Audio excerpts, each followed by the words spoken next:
Valley onesies. We got a few from last year, a few from this year. Might be a fundraising opportunity. Yeah. David, can you write that down for me? Well, thank you to Team EcoWise. It's a subject near and dear to my heart. For those of you know that I worked in the environmental community before switching to leadership. So I'm really excited about the work that they began and the work that will continue to make more of our communities green communities. But it looks pretty good on that map. We're doing pretty well. So another round of applause for EcoWise.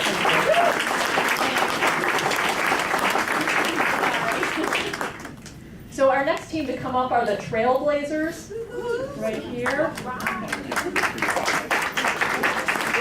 And they'll tell you about their project on regional history. So take it away, Trailblazers.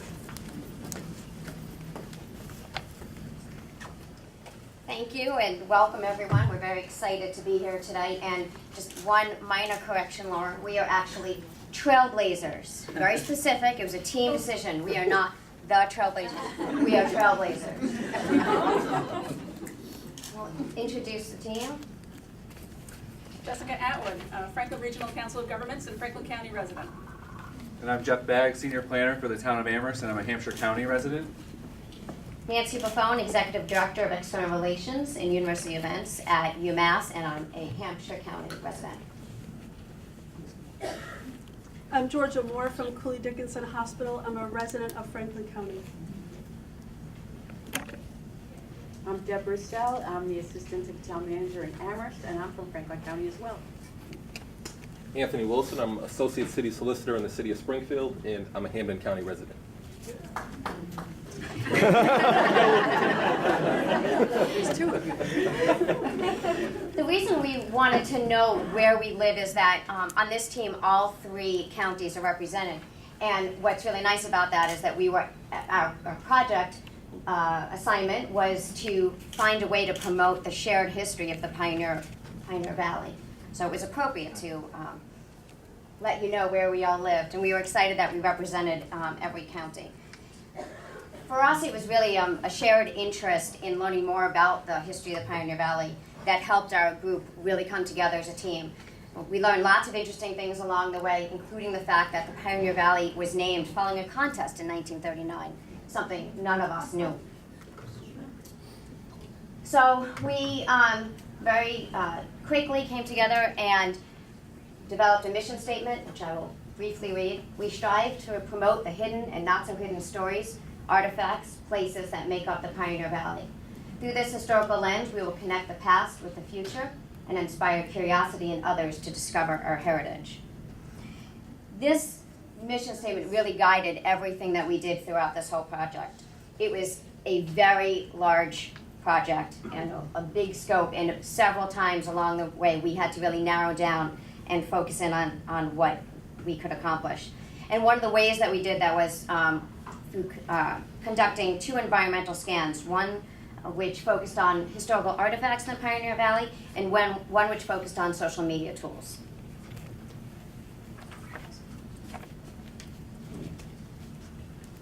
So we created a survey using SurveyMonkey, that great free application. And we went out to contacts at municipal governments, local history museums, local historical societies, historic commissions, and other regional organizations related to the history of our region. The purpose of the survey was threefold: to learn more about the unique and interesting historic sites within sorry, Linda, within the Pioneer Valley. We also wanted to identify potential patterns and themes that could be used for creating an interactive historic trail, and also learn more about the actual entities themselves and what types of social media applications they use. One of the questions we asked was, what recommendations do you have if you are a resident or a visitor? What do you recommend that they have to see in the Pioneer Valley? So 9 sites were identified as the top sites that were most recommended by our survey respondents: Historic Deerfield, the Springfield Armory, Emily Dickinson Museum, the Springfield Quadrangle, the Quabbin Reservoir, Starton Village at the Big E, Wisteria Hearst Museum, and Historic Northampton. We also wanted to learn about some of the unique and unusual or impressive historic facts about the region to kind of help us identify any potential themes that could be used. The Joseph Moore House. This was one of our favorites. So a gentleman named Roger Moore lived in that house from 1751 to 1838. During that period of time, he lived in 4 towns, 3 counties, 2 states, and 2 colonies without ever leaving his house. Another was the Ware Town motto, the town that cannot be licked. In the 1930s, the mills were closing, and so the townspeople got together and decided to do something about it. It's a great comment about the region's industrial and social history. They decided to buy the mills, issuing stock, each stock buyer becoming an owner of the mill. And it was one of the first times that happened in the country. So what kind of survey, within the survey, what kind of social media applications are you using? Facebook and Twitter were the most popular used, and this will go back to the next part. Yeah. So another part of our survey was questions about what types of social media do you use, and this was actually very helpful for our group because we came in with an idea that we were going to create an interactive multimedia campaign that was going to promote these historical artifacts that exist in the Pioneer Valley. We quickly came to realize that that can be expensive and time-consuming. So what the survey helped us do was identify the different social media programs that they're already using, and then we honed in on these to see what types of services they offer. Specifically, as I go through these, you're going to sort of realize a theme. We're specifically looking for something to be interactive, for it to be location-based, and for it to allow the user to feel like they're a part of the history of the Pioneer Valley. So one of the first ones we looked at was Twitter.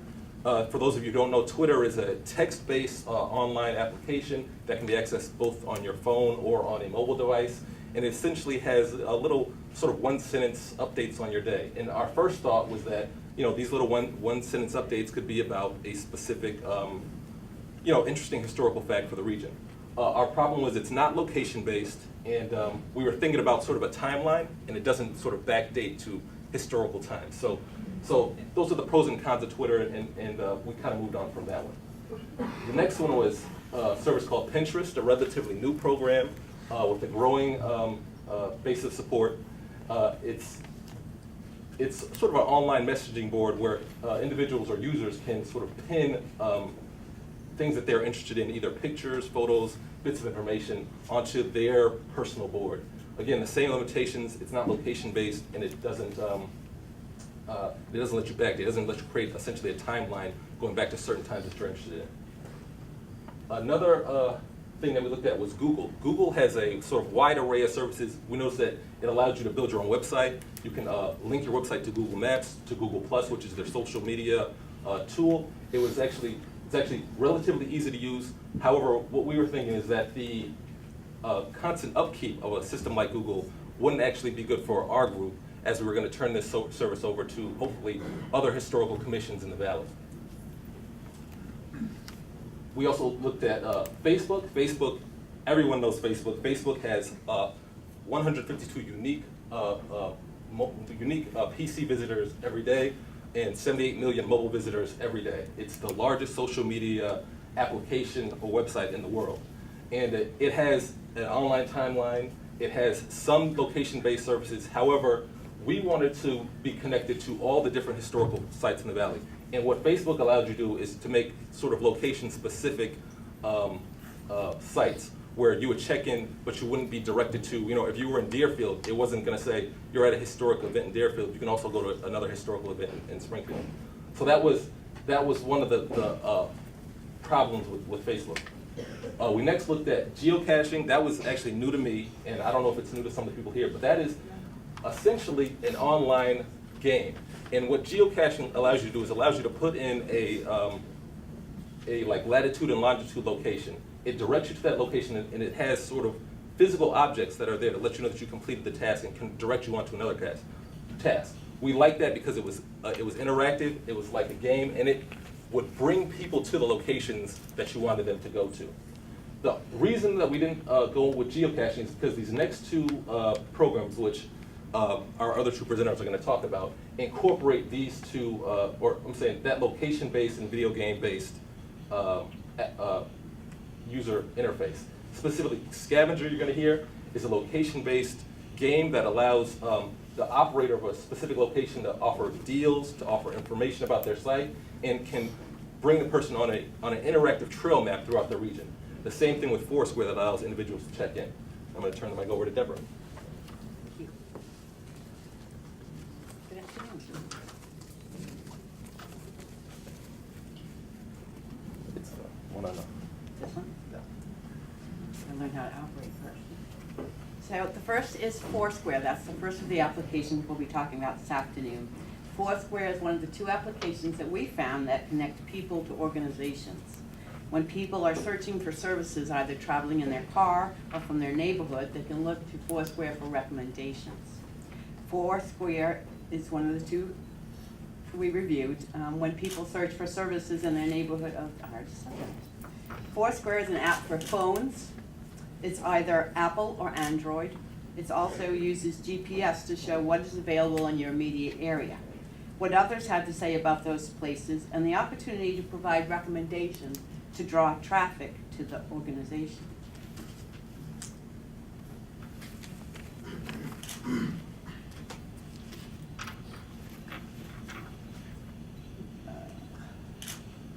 So Foursquare offers free tools to organizations to help engage customers. Checking in at a site allows Foursquare to track customers' travels and gear future recommendations to their interests. Checking in often earns real-world discounts and freebies. Organizations can use free tools to learn about what their customers are saying, where they come from, all at no cost to the consumer or the organization. Individual or organizations can create a list. We created one entitled Pioneer Valley History Trail, using the top 8 locations that were cited in our survey. Visitors' tips can offer valuable information on a newcomer might miss when traveling to a site, such as in this slide, Chrissy's tip regarding the Evergreen homestead that's adjacent to Emily Dickinson's home. Lists also display in map form as well, which is what we found most interesting because it was included in our original vision of an interactive map webpage. The app's link to Facebook and Twitter provides for uploaded pictures, alerts for users when friends check in nearby, like a specific site or when a place a user wanted to try is nearby. As of January 13th, over 30 million users, 3 billion check-ins, and over 1 million merchants belong. If you want more information about for your organization, check it out at foursquare.com/business. Turn it over to Jeff. So Scavenger is similar to Foursquare, except it's a little bit more of a game. It's essentially a mobile app that allows a participant to discover new places and complete interactive challenges. The challenges are key in that an organization can set up multiple challenges ranging from texting an answer to a trivia question, finding a location and posting a picture to Facebook or Twitter, or to create a theme challenge. And before I move on to the next slide, I'm going to do a quick deviation. I haven't talked to my teammates about this, but I just wanted to ask everyone in the audience, how many people, just by raising your hand, have a smartphone in your pocket or your pocketbook? Good. So that looks like a lot of you. And that's exactly our point with this, is that bringing these interactive applications to historic organizations, it's an untapped market to help people interact at the sites across the region. So for this example, we created a sample trek, and the trek was based on 5 of the 9 sites that rated most important to visit in the valley. As you can see, the goal of this trek is to find some of the hidden and not so hidden stories, artifacts, and places that make up the Pioneer Valley, which is part of our mission statement. So this slide is a screenshot of the Scavenger app as you would see it on your phone, and it creates a list of locations. In our example here, you can see that we had historic Northampton, Quabbin Reservoir, and Springfield Armory, along with the other most popular places that people should visit. This example, we set up a trivia challenge for the Springfield Armory. So if you were walking around taking a tour of the Springfield Armory, you'd be able to do an interactive scavenger hunt within the museum. A participant would need to find the date when George Washington picked the site for the armory. So if you were walking around the museum, the participant would be carrying your phone like you would be anyway, and would be looking for that information. So in this case, the answer is actually in 1777. So the person would type that in and hit go, and the organization could set up a rewards system. So organizations using social media platforms could build in rewards, perhaps complete the trivia and get $5 off your next visit, or some sort of regional agency could provide rewards for completing a trek throughout the whole valley. So we believe that this is an underutilized and fun activity that has potential for engaging visitors and to be used as a tool for organizations to promote the history and the growing use of technology.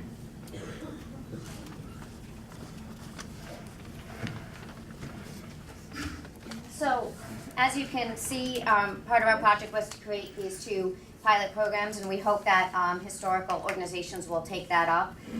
And what we've done to go along with this and to help those organizations is create a report that outlines the various social media tools and lays out exactly how they can utilize these tools. And we're hoping that next year a Leadership Pioneer Valley team can take on our larger vision for this project and take it to the next level, which is really the creation of an online interactive trail map that would truly link the history of the Pioneer Valley. Well, hold on, I don't think we're done yet. We're not history yet. We still have to talk about the process that we got to get to this point. That's right. Who should we get to do that? Georgia. So I just want to quickly just bring you through the process that our team followed as we worked toward our project. Of course, behind every project is the process and what brings it all together. And the first thing we did when we met as a team was really to understand from each other why this history project really spoke to us and why we wanted to be a part of it. In addition to that, we really set the business outline of how we would run our meetings and how we would come to consensus as we moved forward with the project. Then came the discussion on the project itself.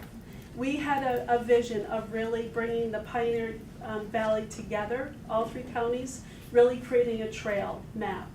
And we originally thought about creating a website as well as these interactive platforms that you've just seen, but realizing that the resources of funds and time and talents really guided us to really hone in on the two interactive platforms.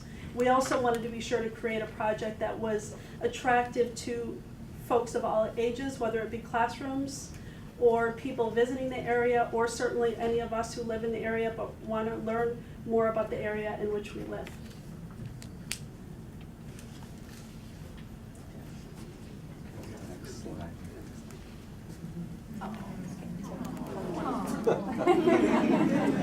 The grown. I appreciated that our overall dynamic for group decision-making began with the use of a divergent thinking process to explore all the possibilities. While we did experience some level of discomfort in the service of integration, after some hard work, we moved toward a more convergent thinking dynamic and come to an agreed-upon decision point. What? What was that? We kept talking until we came to a consensus, and then we had snacks. Oh, okay. All right, that makes sense. As you can see, our team consisted of a number of different personalities that were discovered through the Enneagram type system that we took at our retreat. What we found was our different personalities brought different strengths to the team that really helped us build collaboration. It helped us to really trust each other and to really work together collaboratively. You can see the different Enneagram types that we represent on the screen. Through the environmental scan, I observed there are really many different types of social media applications that could be explored further. Such an observer. We felt it was important to explain the right way for how these applications could be used. They are ready to go, efficient tools for these entities to use. Idealists. After a pause, I'm reading. I think we could do more, and I really think that this project can be done. So as a motivator, we can do this. Always the motivator. We can do the mapping in the future, and we can also use the Scavenger and Foursquare. Such a peacemaker. I'm a helper, and I just wanted to be sure that our team succeeded. During the process, one of the other tools that we really used to help guide us was the team performance model. Wait a minute, can we just check in? Is everybody doing okay? We're all Feeling doing good? it. We're all doing it. Okay. Keep going, please. This is how we checked in to be sure that we were all on the same page, or at least we were all pretty close to where we were working toward our goal. Yes, and. We use a sense of humor a lot. Yes, and. You can see we were good students. We really implemented many of the tools that we learned along the way. And we did really build trust in the process, and we also built trust in each other as we all worked toward the common goal. I'd like to close by asking my teammates, please, does anyone have any amends that they would like to share with us? But we like to apologize because our project is over and our team's breaking up. Does anyone have any appreciation?